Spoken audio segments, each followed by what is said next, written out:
As you can see, I wanted to show you an example of what multiple bid offer gets you. This particular property was on the market for over $200,000, $211,000. It had 20 offers and they accepted one offer over the weekend.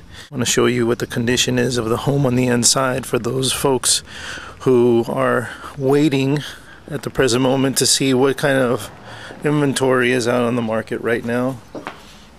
I don't know if you can see that, but the wood panels there have some damage. That obviously has to be repaired. Hardwood floors, they definitely need to be refinished and repaired. Okay, over here we have the kitchen area. I don't know if you can see that, but take a look at the kitchen. Extensive damage to the tile. Cabinets definitely have to be refinished and or replaced. Okay. The garage has been converted, so this is one additional room that's been built into the garage. Another room here.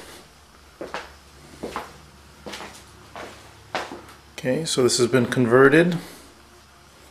And then if you take a look over here, interesting the way they use different types of tile here. So that's definitely going to take some work to replace all this tile.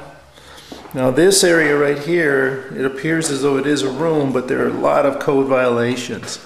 If you take a look up here at the top, take a look at this.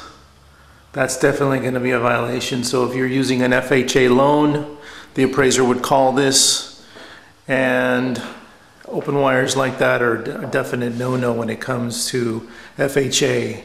They will require that be repaired, and when you're dealing with a bank-owned property like this, the bank-owned property, the banks don't want to pay for these types of repairs.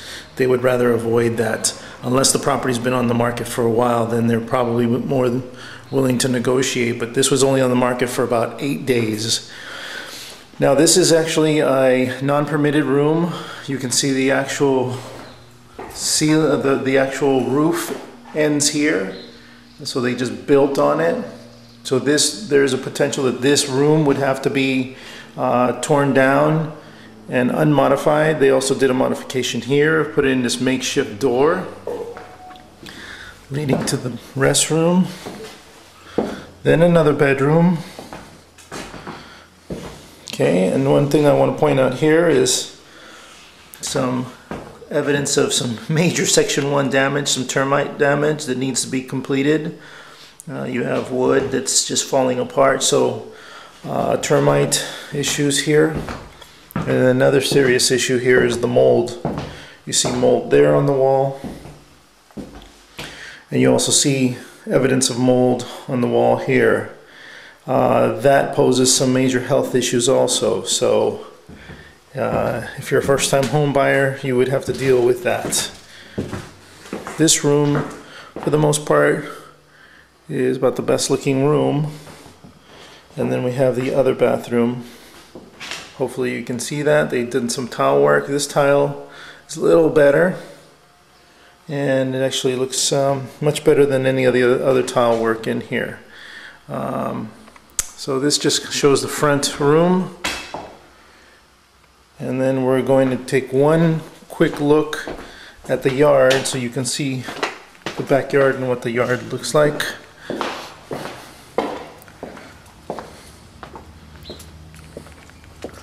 Okay, again here, this is the non-permitted room. I'm going to show you the room here.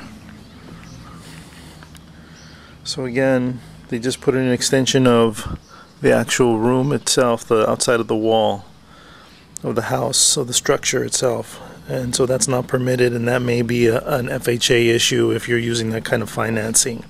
A little storage shed that looks like it's in desperate need of either being torn down or repaired. The fencing needs to be redone. And there you go, you pretty much have it there. This property, again, was on the market for 8 days, $211,000 was the asking price. They had 20 offers and they accepted one offer, and I wouldn't doubt if we had some cash offers in here. The market's definitely hot. It's heating up. It is a challenge right now to get people into these homes because the movement is so fast. So I just wanted to show this property to you.